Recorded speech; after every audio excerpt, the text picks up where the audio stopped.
กเปียกเบิดหนาวปะบ่หนาวฮ้อนปะบ่ฮ้อนอีกบ่ฮ้อนบ่หนาวฮ้อนบ่หนาวเปียกเนาะเพิ่นว่าเปียกบ่ฮ้อนบ่หนาวเปียกซื่อๆไปประมาณนี้เลยพี่น้อง50,000เนี่ย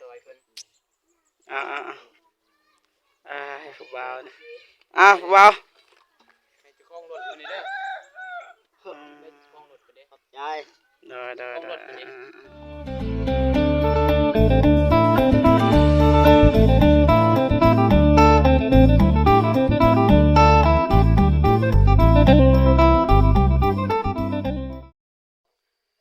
กับสบายดีเนาะสบายดีเด้อพ่อแม่พี่น้องเบิร์ดสู่คู่สู่คนเนาะทั้งในลาวและก็ต่างประเทศเนาะ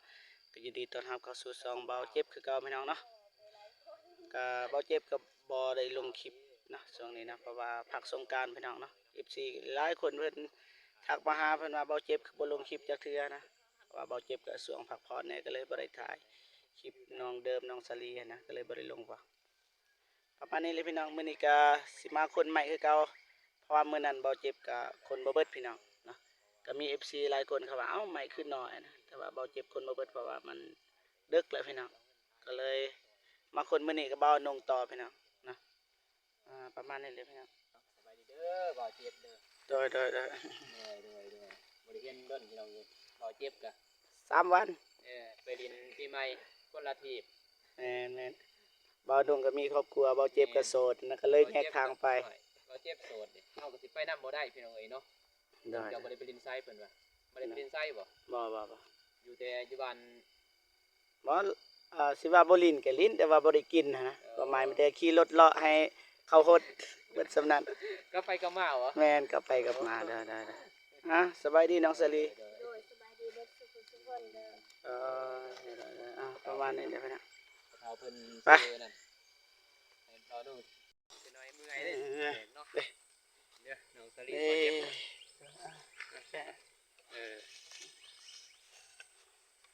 เนาะกินบ่ไม่ประมาณนี้เลยพี่น้องมื้อนั้นก็คนบ่เบิดมันดึกแล้วเนาะลูกบ่เป็นบ่ให้พวกเฮาเบิดครับเดียวเป็นหยังลูกยิ้มแล้วมื้อนั้นนี่พ่อเฒ่าบ่เห็นพ่อเฒ่ามื้อนั้นก็เลยคนเองกับน้องสลีเพิ่นต้องใส่ไปบ่จักไปดื่มจังว่าพ่อเฒ่าไปเด้อบ่ม่วนบ่พี่น้องสบายดีม่วนสลีฮะโอ้บ่ได้ฮ้อนบ่จับกล่องให้อ้ายนะน้องบ่ต้องเฮ็ดดอกบ่สบายเพิ่นว่าบ่สบายบ่แม่นจับกล่องให้อ้ายนะจับกล่องให้บ่เจ็บก็ได้เอาไปนะนั่งซอยเรือแล้วว่าจ้างมือจ้างพี่น้องเนาะซอยเพิ่นก็ซอยเนาะใช้งานบ่ได้นะใหม่นี่นะได้ก็บ่ได้เนาะใหม่นี่ปลาอย่างนี้ปะโอ้ยต่าง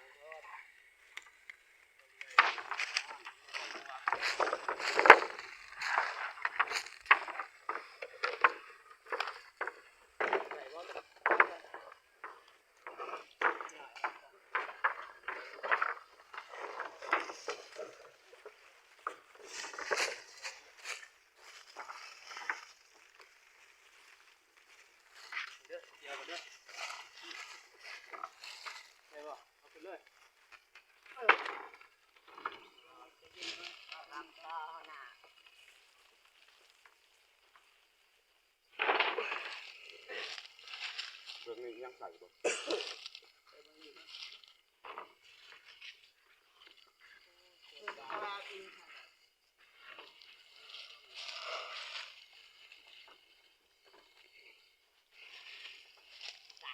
ตัวหน้าตัวบ้างนะ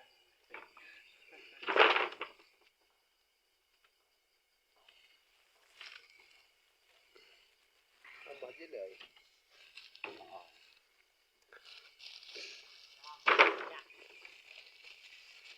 มาจังอ่อน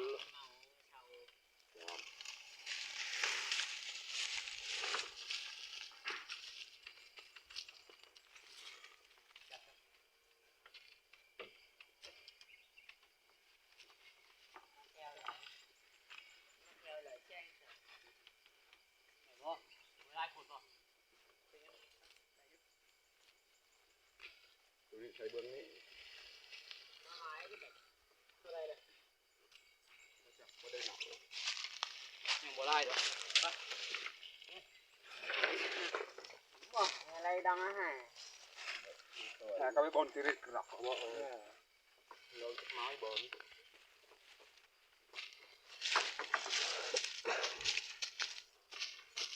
เด็กไปดิไปดิ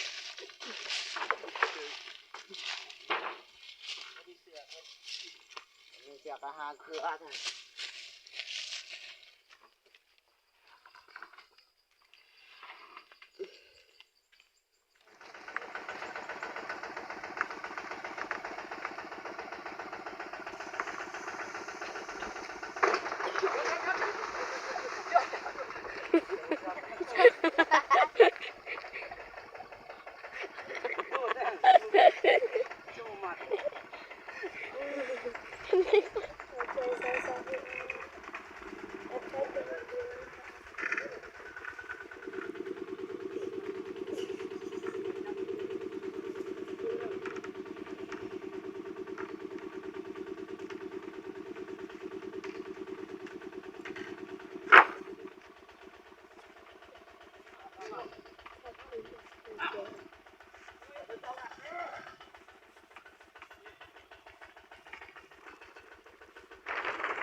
งามๆเด้อเรียนงามๆเด้อเอาบ่เฮ็ดงามๆรถเวียนโอเคอืม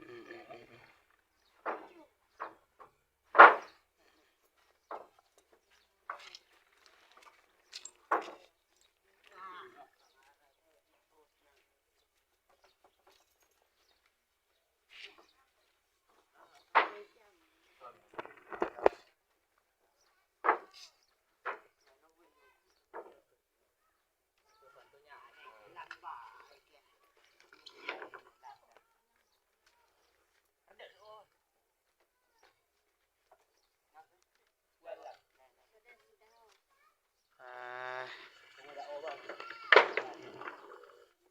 ฮอนปะ โดยฮอน ยิ้มเลยนะยิ้มตลอดนะมีปะผ้าบาดอย่างเงี้ยนะมีปะยานว่ามันเปียกแล้วก็มันเน่าไวนี่นะไหมนี่ บ่ฮู้คือกัน เขาต้องเอามานั่นเด้มากันฝนนั่นน้ำฝนนี่ยังมันสิขนาดบ่ได้เฮือนเด้ โดยถามพ่อเฒ่ากับแม่เฒ่า บ่ต้องถามหาโลดแหละ โดย หามาปลูกมาอิหยัง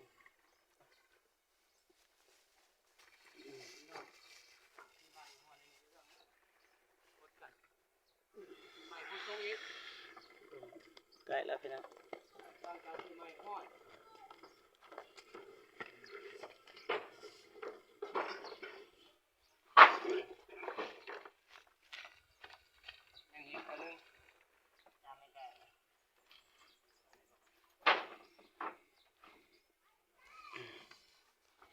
ไปอย่างเที่ยวหนึงพี่น้องเกือบแล้วครึ่งทางแล้วพี่น้องไป โดย ไป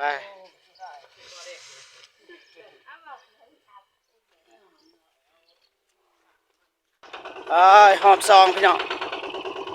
ไป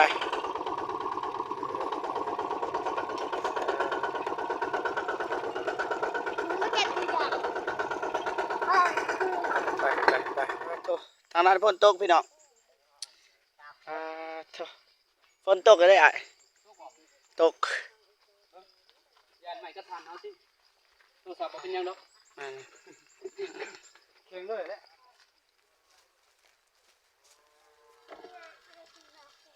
น้องสาลีไปมาแล้วคนมาแล้วบัดไป จ็ดอยู่ในกระเป๋าตะลีว่าจะเรือประมาณตั้มต้องตลอดแย่แล้ว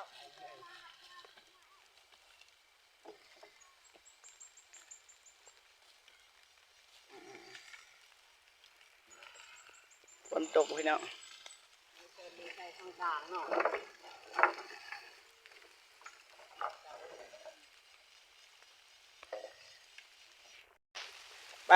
ไปโอ้ยเนาะวันนี้ก่อนนะพักผ่อนน้องบ่ายพักผ่อนก่อน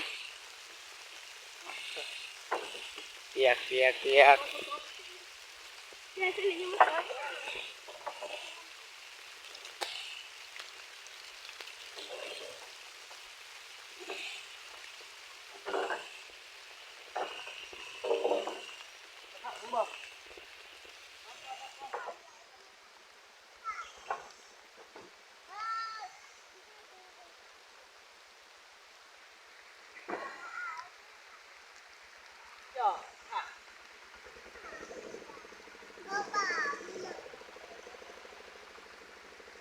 ครับเองกาไปกาไปบ่ยามมันเมินคือบ่ได้ผ่านเลยก่อนบ่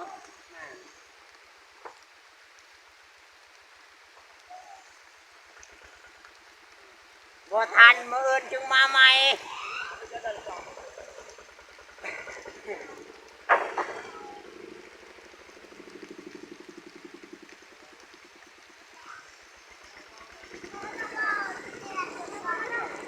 เป็นมือเชื่อของเขาแล้วฝนตก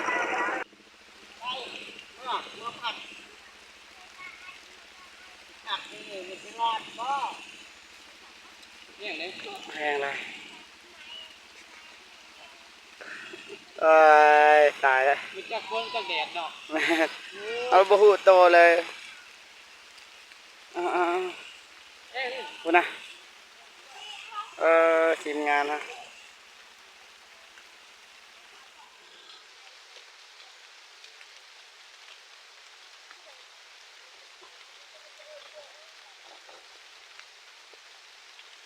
โอ้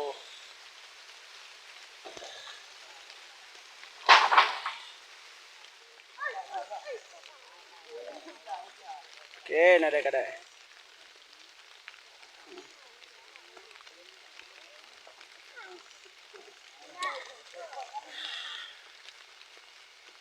พอเจ็บก็บ่ค่อยได้สวยปานใดพี่น้องจับกองเองพี่น้องขนาดว่าบ่เจ็บบ่มีคลิปเองพี่น้องปกติบ่เจ็บก็เฮ็ดนะว่าได้เนี่ยบ่ได้เฮ็ดจับกองขนาดว่าบ่ได้คลิปอีก FC ก็บ่ได้เบิ่งพี่น้องไปเอาเมื่อไหร่ดองไปขึ้นเลยขึ้นไปจับนะขึ้นปะเท่า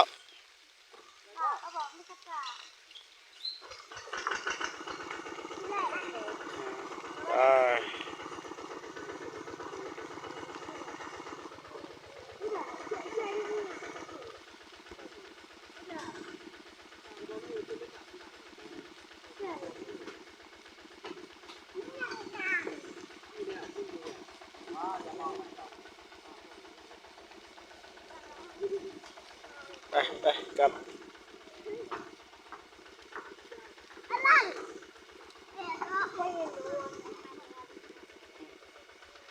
เจะได้เรียกเบิดหนาวปะบ่หนาวฮ้อนปะ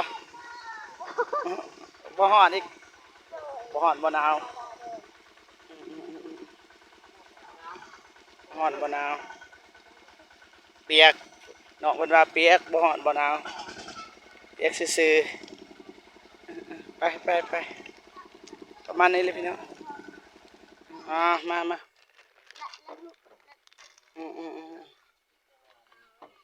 ไปฝนเช้าตกแล้วพี่น้องพอดีหอดเทือนฝนก็เช้าตกพี่น้องโอ้ยฝนนี่มันอยากมาก็มาเนาะมันอยากตกก็ตกมันอยากเช้าก็เช้า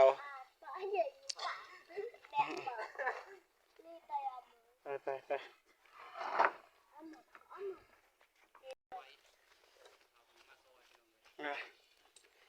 แดดเลยพี่น้อง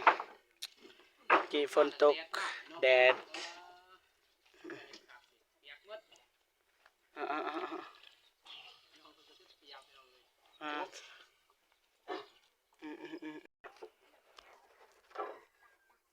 เอาละ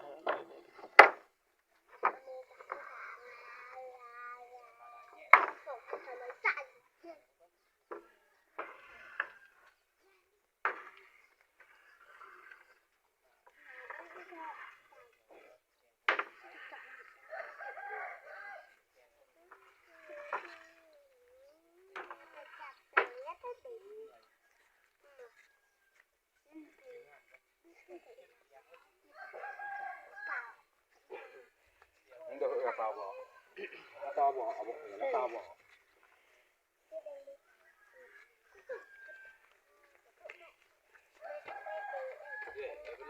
ฝากก่อนพ่อทอง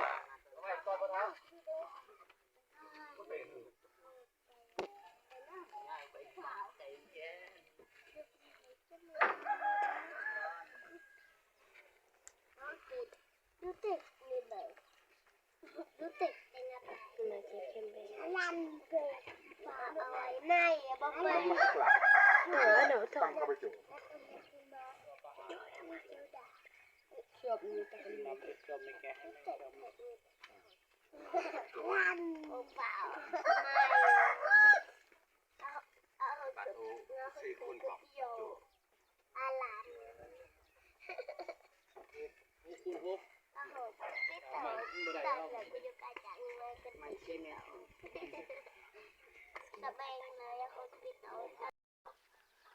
ใกล้แล้ว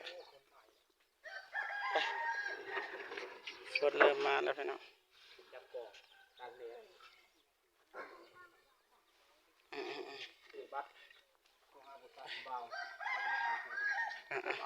ฝนจะมากัดเสือใส่กล่องไป แล้วบ้านนี้จะได้พ่อทองเมื่อยปะ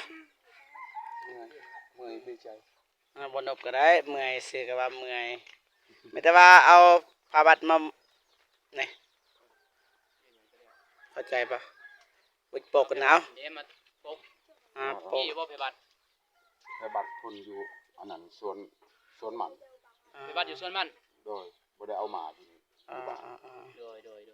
มือมือพาเฮ็ดเอง โดยมีแต่ปกอะไรอย่างมัน พาเฮ็ดเองก็ได้ ปก โดยดราม่าท่านลูกกระเซ็ดซอยดอก โดยจะเป็นพวกเลย พอดีแล้วเนาะ โดย ก็พอดีมดบุญมาแต่ดินหนองทะเลพี่น้องเลยกับเราเจ็บซอยกัน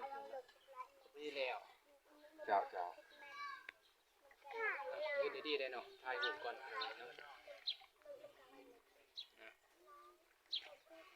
เอาให้มันยืนคนเล็กซอยต้นพี่น้องเลยเนาะคนก็ซอยแต่ซอยว่า แม่นไหม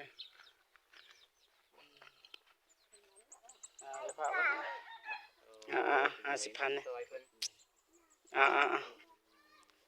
ให้ผู้บ่าวนะผู้บ่าว ให้เจ้าของรถคนนี้เด้อ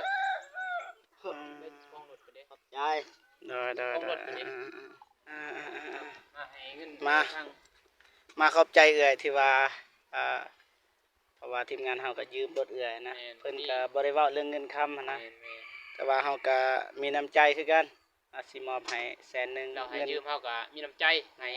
อ้ายน้องเพิ่นก็เอาให้เบาเจ็บ50,000เบาเจ็บเติมให้ หาสิไปเลยเฮาก็มีเงินนั่นแหละซอยๆเพิ่น ขอบใจหลายๆเด้อเอื่อยเด้อ ขอบใจหลายให้ยืมรถ เพิ่นก็บ่ได้เว้าอีหยังเด้เรื่องเงินเรื่องคำบ่ได้เว้า แต่ว่าเฮาก็อีต้นเพิ่นเนาะ เฮาก็บ่มี มันบ่เฮาสิไปหาไผกันบ่หาเอื้อยนะ แม่นเด้อ ถ้าบ่ไปหาเอื้อยจะสิหาไผเนาะเฮาก็ แม่น จะสิไปเอารถซื้อไซพี่น้องเอาคนกันแต่กลัว3-4แล้วไม่ได้น้อย แม่นขอบใจหลายๆเด้อเด้อขอบใจเด้อประมาณนี้เด้อพี่น้องนะเด้อ อันนี้เล็กแต่ อ๋อฝนตกแล้วพี่น้องเนาะภารกิจเฮาก็สำเร็จพี่น้องเนาะแต่ว่าเบาเจ็บคอโตวกับก่อนเนาะจังได๋ก็ขอบคุณเนาะผู้ใหญ่ใจดีแล้วก็ FC ทุกๆท่านที่เข้ามาให้กำลังใจเบาเจ็บตลอดมาเนาะคลิปนี้ก็เบาเจ็บคอโตวกับก่อนเนาะเอาไว้เจอกันคลิปหน้าสำหรับคลิปนี้ขอกล่าวคำว่าสบายดีสบายดีเด้อประมาณนี้เลยพี่น้อง บ๊ายบายพี่น้อง